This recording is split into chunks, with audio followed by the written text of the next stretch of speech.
All right, Shalom. For the front, we want to pray going on. How about Shemel Shai, about Shemel Kakodas Bakathum.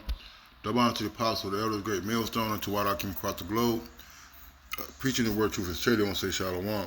So, Dianawa for the great millstone camp of Chicago. Just a little quick hit, something that's been going on and been on my spirit, last few days. I know we brought out in the live show, or brought out on the outside speaking with the elder brother Kawal from the head of the Everton camp on Friday. But I just want to reiterate it and just keep in mind, Akim, that we're all looking for mercy. All right, we're all looking uh, for salvation, man. All right, and we have to make sure we're executing right judgment. We're measuring the things out in the spirit correctly. We're not being emotional. All right, and some things you just got to sweep under the rug because brother's not perfect. All right, and we're not going to be perfect until we get to the kingdom.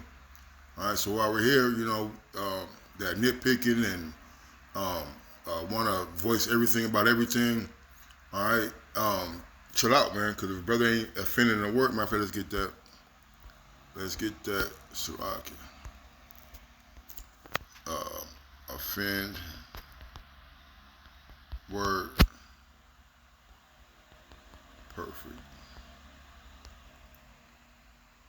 The James 3 and 2 is let me start at 1. James 3 and 1, my brethren, be not many masters, knowing we all shall receive the greater condemnations. All right. Um, the Lord puts the brothers in spots who He seen fit to perform that office. All right. That's why we have an order. That's why deacons and bishops and camp heads, they teach the classes. All right. This verse 2. It said, for many things we offend all. If any man offend not in word, the same is a perfect man and able also to bridle the body. All right. We're going to make a lot of errors, man. All right. We're going to mess up. All right. But is the brother teaching the right doctrine? Are you trying to correct his ways? All right. And those are the things we need to be looking at. The sincerity, the humility, the meekness of a brother's spirit. Not if he ties his shoes the right way, all right, or combs his hair the right way or whatever. Some things are just petty and they're just petty, man. All right, and we're not petty Israelites. We're not looking at everybody's freaking closet and live and going over with a fine tooth comb to figure out how perfect or how off a brother is, man. All right. If a brother not going off, leave him alone, man. All right. Cause we're all battling. We all got things that we can dig up and put out on Front Street. All right. Sirach 28 and 1, it says, "He that revengeth shall find vengeance from the Lord. He will surely keep his sins in remembrance." Right, man. The Lord is the vengeance come from Him. All right. So you want to do the railing for railing. You want to do the pointing of the fingers, all right? Just know the Lord's going to look at you just as hard, man. All right, there's another one, too. Let's get this real quick.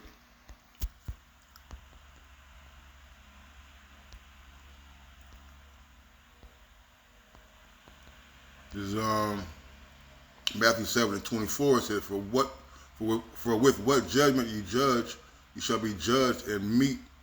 So like, for with what judgment you judge, you shall be judged. And with what measure you meet, it shall be measured to you again. All right. So we got to remember mercy, man. All right. We're not in the business of just kicking brothers out. We're not in the business of suspending brothers. Although little things happen, those are really like the last resorts that that come down. All right. Brothers are very long suffering. Brothers correct and reprove and rebuke all the time. All right, brothers give you through the Spirit opportunity and chances and time to get things corrected together. All right, getting suspended, getting kicked out. Hey, those things are last resorts.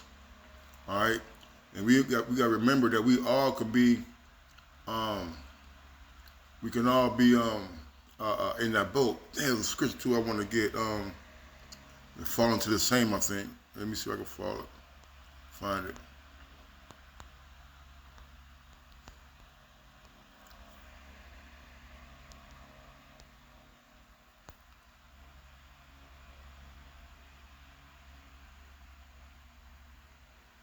It's, I think this is it. Uh,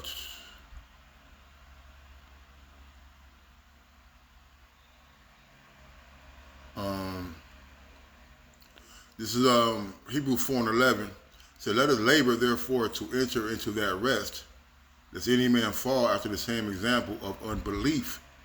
All right, so hey, brothers are laboring, they're working. All right, they're putting their best foot forward. All right, the Lord gave every brother a different measure, a different lot. All right, to fit in the body. All right, but the brother are plowing, man. They're working. They're doing what's expected of them to the best of ability. All right, but we got to remember, man. All right, that we got to understand that we can fall out too. All right, the same thing that you get on a brother about and want to put him out or get judged for it, those same things can happen to you. All right, so we got to remember mercy when we're judging. Okay. Matter of fact, let's get that real quick. See, if mercy rejoices against judgment.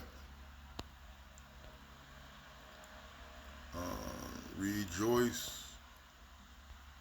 Let's put it like this. Um, Come on, Slocky. Um,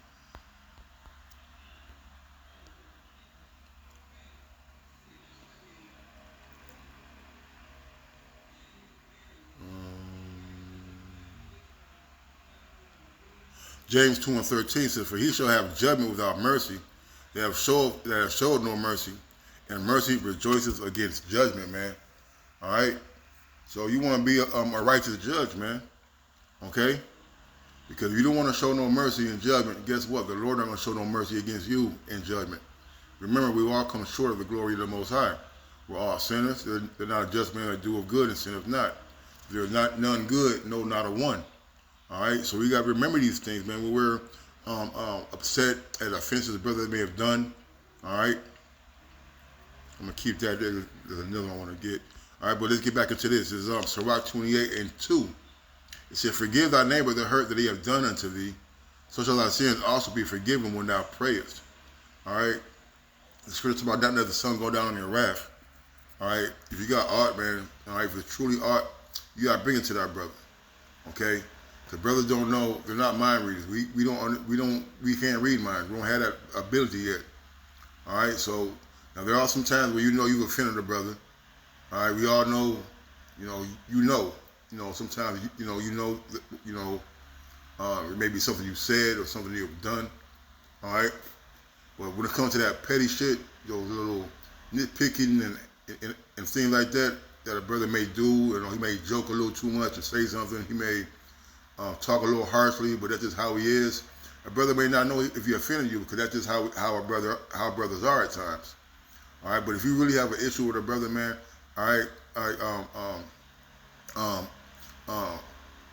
bring it to him. Okay, so forgive thy neighbor the hurt that he have done unto thee, so shall thy sins also be forgiven when thou prayest. And we gotta understand that, man, that we can't even pray to the Lord until we settle things with our brethren, man. All right. Our brothers are going to do things that's going to rub us the wrong way. All right, but we got to understand that we're in the flesh. We understand that we don't know what brothers got going on in their lives at times. All right, and those things he may say or do may be just a result of a bad day. Okay, and we got to know our brethren at times too, man. All right, I don't believe brothers do things maliciously. I think things just happen, so to speak. But we got to be able to forgive our brother. The scripture says 70 times 7. All right. But it also says this too. It says,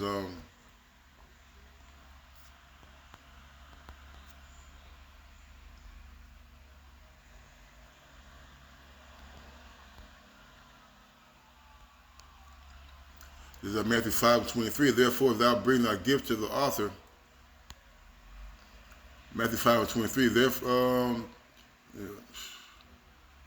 This Matthew 5:22. It says, "But I say unto you that whosoever is angry with his brother without a cause shall be in danger of the judgment. Whosoever shall say to his brother, Raca, shall be in danger of the council. Whosoever shall say, thou fool, shall be in danger of hell fire," man. All right, and matter of fact, let's get into that Matthew 5:23. That word cause. Matthew 5. Because some things, man, Jacob just freaking emotional and petty about, man. All right, they're just gonna call it like it is. All right, they get emotional over every time they get yelled at or rebuked or corrected.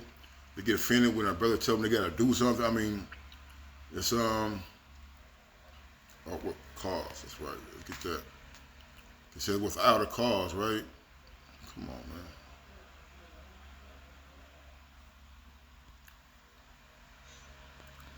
Without a cause, inconsiderably, without purpose, without just cause, in vain. All right, without success or effort. All right, so if you're mad at your brother for no reason, all right, then that's a problem, man. All right, you know, there's a lot of things that just need to be swept up under the rug. Because to be honest, if you want to be that brother who wants to find fault all the time, just guess what? You're never gonna come search you out too, man. All right, so let's remember that these scriptures go twofold. It's a two-edged sword. All right, and we got be reminded that that we are in the flesh. All right. It says, "But I say unto you that whosoever is angry," back in the Matthew 5:22. "But I say unto you that whosoever is angry with a brother without a cause shall be in danger of the judgment, and whosoever shall say to a brother, Raca, shall be in danger of the council." All right, we call that word Raca. Yeah, Raca. I know it's not Raca.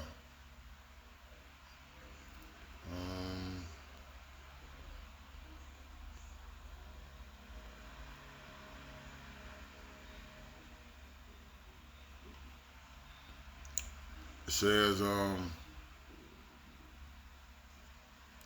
term of reproach. Oh, empty one. Oh, thou worthless. All right. All right. You don't call your brothers out of their names, man. All right. You don't call brothers bitches, hoes, and fuck you and things like that, man. All right.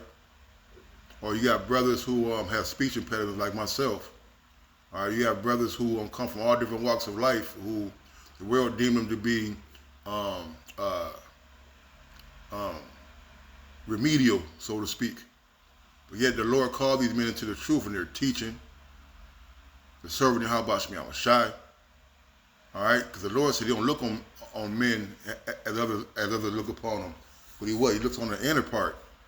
All right, the sincerity, the meekness, the dedication that brothers have in serving the Yahweh Shemi Shai.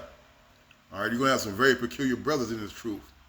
All right, and if you feel a brother is if you feel like you're better than a brother because of your strength of the scriptures, or because you've done things or been involved longer in this truth than other brothers, man, all right, hey, that shit is off, man. Thinking that you're some high and mighty pillar, okay? All right, and you're looking down on brothers who maybe are slow of speech a little bit. You know, you got some brothers who are not very good readers out loud, you see? All right? It says, shall be in danger of the council. Whosoever shall say thou fool shall be in the danger of hellfire. Therefore, if thou bring thy gift to the altar, and there rememberest that thy brother hath aught against thee, leave there thy gift before the altar, and go thy way first, and be reconciled to thy brother, and then come again and offer thy gift, man. All right? You see? So you can't even pray to the Lord, all right, without making things correct with your brethren, man. All right? This is something that we got to remember, man, that that the Lord takes into account all these things. All right. Verse 3, it says, one man beareth hatred against another, and doth he seek pardon from the Lord? He showeth no mercy to a man which is like himself, and doth he ask forgiveness of his own sins, man. All right. You know, so you want the Lord to forgive you, forgive your brother, man. All right. Everything's not a counsel. Everything's not to be made making molehills out of mountains, man, or making a mountain out of molehill, as the saying goes. All right. You know, brothers do things that are very offensive. Brothers do things that may warrant to be a suspension or a kick out, but the Spirit don't have it that way. You see, let the Spirit do what it's going to do, and don't force the course of the river, man. Because you got to examine ourselves too. How many times we didn't messed up? How many times we didn't got put up under the hot seat? If the Lord have mercy on us, we're still here. So let's extend the same mercy to brethren when we have executing judgment. This is 2 Chronicles. Was it 19:6, I think? It says, I'm gonna get the gist of it. It's 2 Chronicles 19:4. And Jehoshaphat dwelt at Jerusalem, and he went out again through the people from Beersheba to Mount Ephraim, and brought them back unto the Lord, the power of their fathers. And he set judges in the land throughout all the fenced cities of Judah, city by city, and said to the judges, take heed what ye do, for you judge not for man, but for the Lord who was with you in the judgment, man. All right. And the Lord said, man, judge righteous judgment. Judge, I thought I had it here.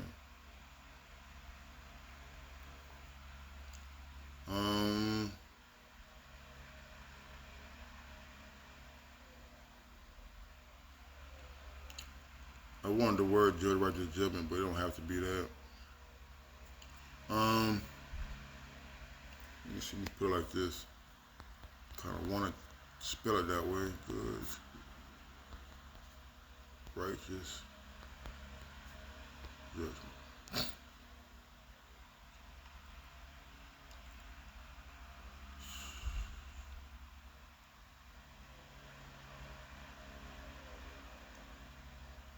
This is a word. This is Leviticus 19:15. It says, you shall do no unrighteousness in judgment. Thou shalt not respect the person of the poor, nor honor the person of the mighty, but in righteousness shalt thou judge thy neighbor, man. All right. Part of being righteous, man, is considering and understanding that we're all in the flesh. Now, all of this depends on the spirit and the offense. All right.